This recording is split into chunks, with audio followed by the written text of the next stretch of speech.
Hey y'all, it's me, Kim. Let's talk about Nappily Ever After. I made sure to watch Nappily Ever After, which is a new movie on Netflix starring Sanaa Lathan, the day it came out. I made sure to do that because despite the fact that I didn't love the trailer for this movie, I was not excited by the trailer, to be honest. What I am always excited by is watching Black women do normal stuff. I love a drama. I love a gloom and doom drama, but I also believe that we deserve just casual, lighthearted fare. So I signed up, I logged into Netflix. I was really annoyed because it didn't advertise this movie to me at the top of my queue. It didn't even really show up in my new releases tab, I don't think. But I watched the movie and I have thoughts. I definitely approached it with an open mind, but there were issues. So let's get into the good, the bad, and then I'll just give an overview. Obviously, this is a spoiler alert. You will find out what happens in this film if you continue watching. I loved from the outset of this movie that it was great and intentional about establishing Black mothers as the first makers of our self-image and relationship to our bodies. No shoes, traces of everything they'd eaten smeared on their faces, completely happy and oblivious to any possible defects to their appearance. I, on the other hand, had to be fixed. Once a week, wash, conditioner, and hot comb, until my hair was straight enough to run her fingers through it without one snap, crackle, or pop. Ow! That's your outside voice, Violet. But you're burning my head off. No one likes a complainer. Only then was I perfect. Hey, baby girl. Then we immediately dive into her relationship to her hair and her relationship to her mom. So her mom's name is Pauletta, and Pauletta taught her daughter that straight hair was the prettiest, that we straighten our hair to look presentable to the world. And a lot of us got that message. A lot of us got that message from our moms and the elder women in our lives. And I love this because it complicates Malcolm X's question of who taught you to hate yourself. Of course, Pauletta didn't just come up by herself with the idea that straight hair is the most presentable or straight hair is the most beautiful. She probably learned it from her mom, who learned it from her mom. And also, we're socialized in a society where whiteness and white womanhood is lifted up as the beauty ideal. And despite the fact that Black folks have our own cultural norms and beauty ideals, it's very difficult to not be influenced by what the mainstream has got going on. So we are dealing with all of this stuff on multiple levels. I love talking about the multiple levels and not just what the white man does. And also, I love underscoring the idea that somebody can love you and genuinely want the best for you, but still do you harm. It is often the people with the most access to us who do the most damage. So I love that. And I also very much appreciated a little bit later on in the film where we get a quick look into Pauletta's history with that little line about how she was teased about her hair. You're lucky, V. Your grandmother hated doing your mom's hair. She used to just send her outside with this afro. The boys on the block used to call her Willie Mays. Really? You know, we've got trauma and we pass that trauma on. Also, I have to say, I'm a huge Lynn Whitfield fan. I think she is so good. She is now the bad mother of Black Hollywood, the way that Loretta Devine is the good mom of Black Hollywood. Whenever you see Lynn Whitfield, you know there's going to be some toxicity. There's going to be some verbal abuse. Love it. I did enjoy the movie, and it was most enjoyable when it leaned into the relatable Black girl moments. And that might be my own personal bias. Like I said, I just like seeing Black girls do Black girl stuff. And there were plenty of what struck me as authentic Black girl moments. Like when Violet has straightened hair, she's obsessed about it. Look, women who straighten their hair, like if you're natural or if you chemically straighten it, it does become a full-time job managing it. And no, we're not calling our moms over to straighten our hair in the middle of the night. No.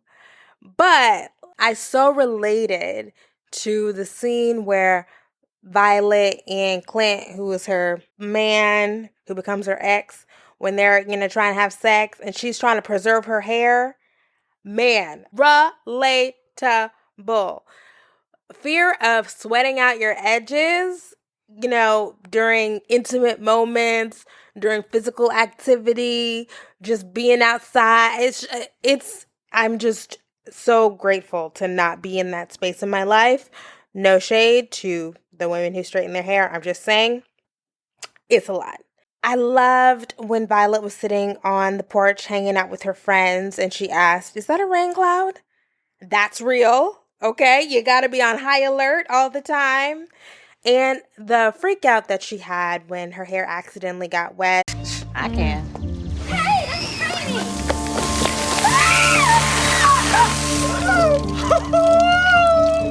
Mom, call me back. I can't get into my normal salon. I need help. Call me as soon as you get this. He is not proposing to you because of your hair, Violet. He loves you for who you are. Does your husband know about your Jufro? Because I have plenty of pictures of the two of us in college. And, that is an inciting incident, a really crucial point in this movie. I will never get tired of seeing stuff like that in movies. It feels good to be seen. I also appreciated how the film touched on the fact that heterosexual women are made to think that our value lies in getting picked. That anxiety is real. That's a thing that happens. We do see this portrayed on screen over and over and over again, but that is a central dynamic of the world.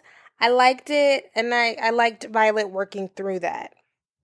I also have to say, just Violet as a character, we've already established that I love Sanaa. I think she is beautiful, and she was, I'm not trying to objectify her, but she was looking good in this movie, like thick. Despite the fact that this movie was very predictable, I liked Violet's transformation. We see her in the beginning with so much confidence, but it's a fake confidence. It's like a Kanye confidence.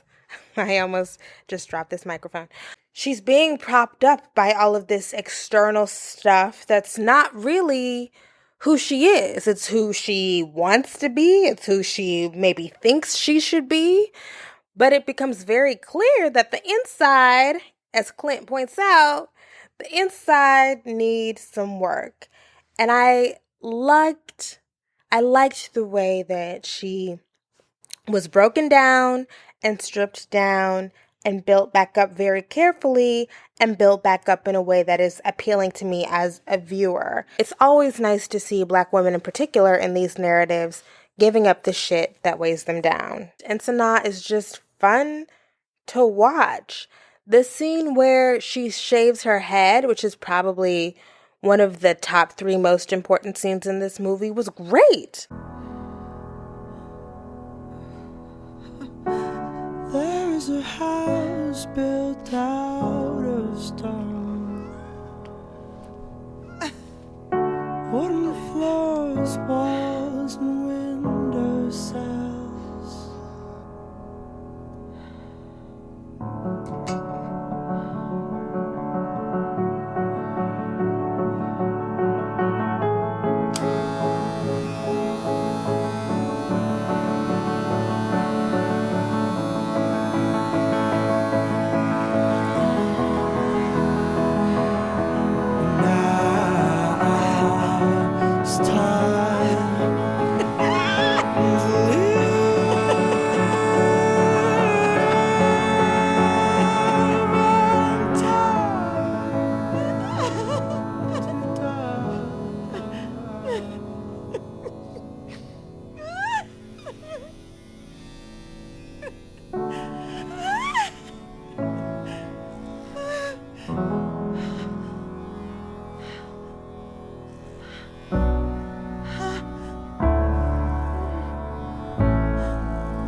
acting was legitimately good. It wasn't too over the top. It was manic, just manic enough. And we see that mixture of what the hell am I doing, but also fun and playfulness and joy.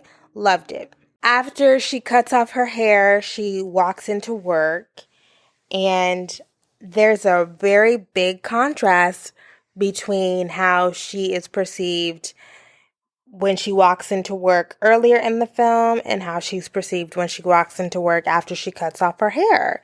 She is depressed, she is self-conscious, and now she's invisible. And so, but when she was wearing the weave, she walked in and everybody turned and they stopped in their tracks and they whistled.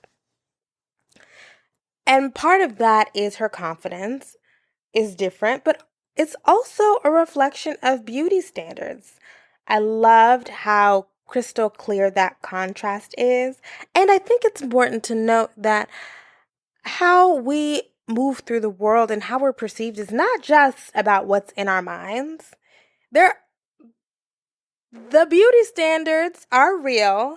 How people respond to you when you comport with a beauty standard is real.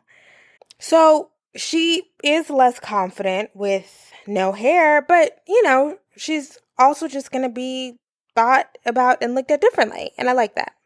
I love the pool motif. Like I mentioned earlier, this film starts with Violet at the pool with her straight hair. She's hesitant. She doesn't want to jump in because her mom's going to be mad at her. She's going to be ugly when she comes out of the pool.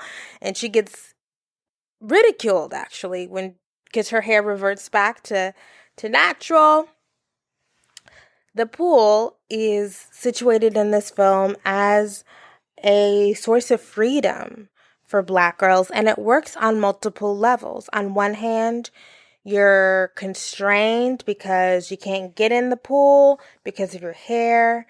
And finally, at the end of this film, Violet lets all of that go. She's liberated and she's free. But of course, we know that water is an old symbol of rebirth and renewal.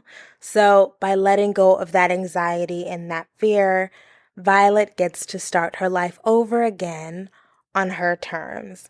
Those things are connected. I loved that.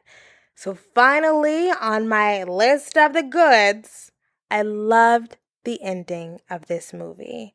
I loved that by the time we get to the end, Violet is loving herself, she's accepting herself, and that empowers her to stand up for herself and take control of her life. And by taking control of her life, it's striking out on her own, getting her own clients, presumably starting her own business. But it's not necessarily about getting with the other man. Violet don't need no man.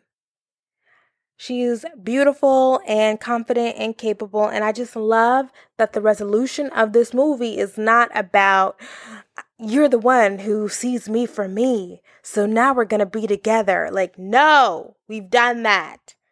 Loved it.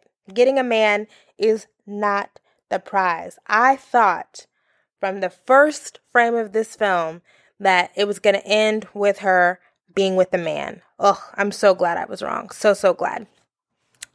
Now moving on to the bad. If I didn't like Sanaa, I would have given up on this film about halfway through. It hit so many beats the way we've seen before in the exact ways that we always see them. Literally, not until the last 5 minutes of the movie was I shocked or surprised by anything. That's an issue for me. I've never read the book. I know people get mad when you talk about movies and you haven't read the book. Don't plan on doing it. But I did do a little bit of research and found that the book was published in 2000, which is 18 years ago. Let's do the math. Subtract, carry the one. I'm not at all surprised. This definitely feels like a movie from 2000, 2001, 2002. It feels like the characters should be wearing juicy couture sweatsuits and low-rise jeans. It's not current at all. And I say that primarily because of Will, I think, who is the hairdresser who also becomes a love interest for Violet. The sort of stuff that he says, his, woke black man stuff is really 15 years ago. It's your beautiful black queen stuff is not current. Certainly people still do that. The know yourself, let go of the chemicals. Our cultural mores have shifted a little bit. This is all God's work. But brothers love long hair.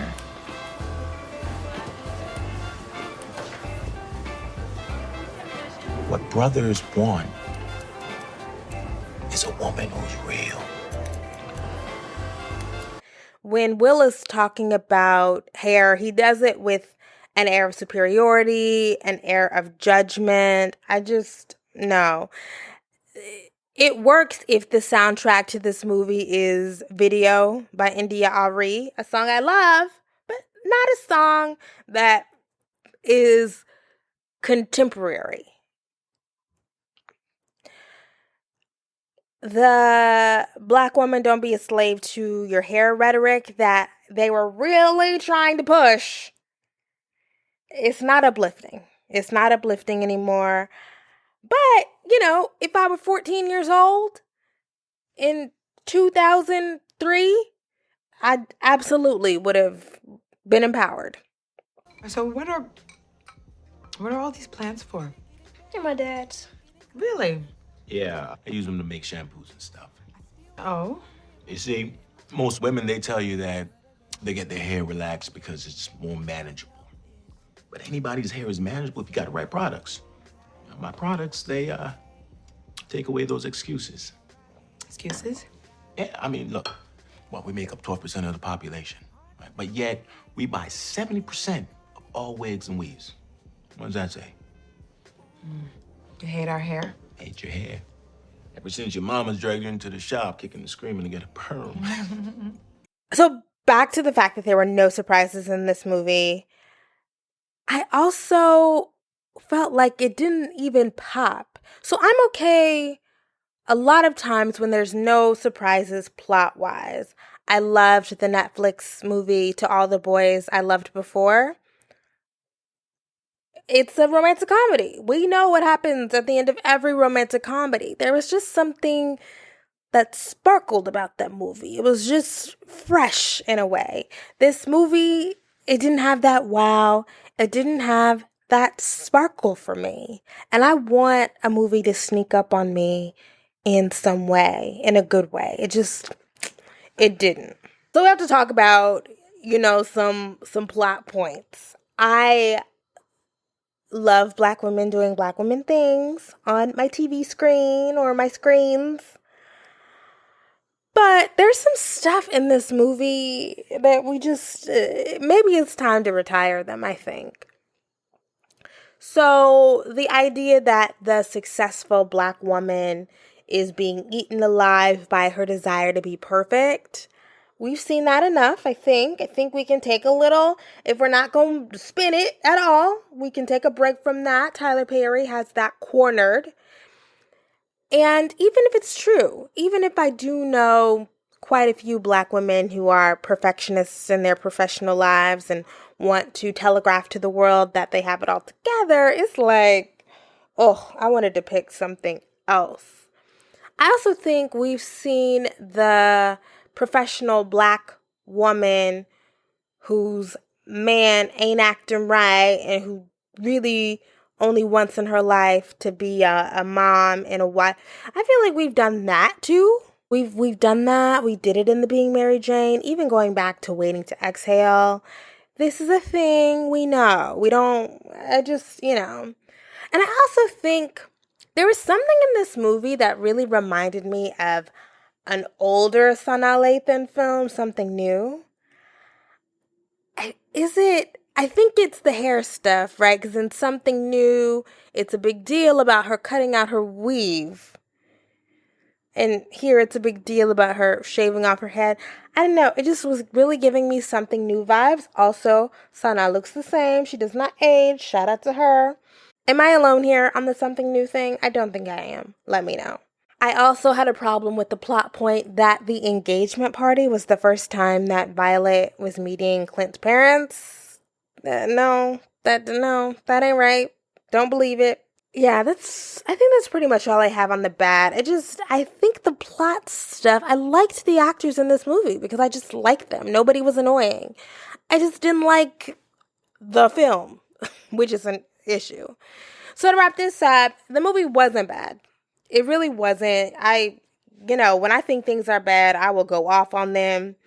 But it was just a cute movie. And by cute, I'd say I don't have strong feelings about it either way. I don't regret spending 90 to 100 minutes watching this movie. It wasn't offensive, but it didn't wow me. I don't feel the need to recommend it to anybody. It's a movie with black people in it, and the black people are good. I like that. It's just like, it's like a 6.5, 7. And 7 is probably being a bit generous. 6.5.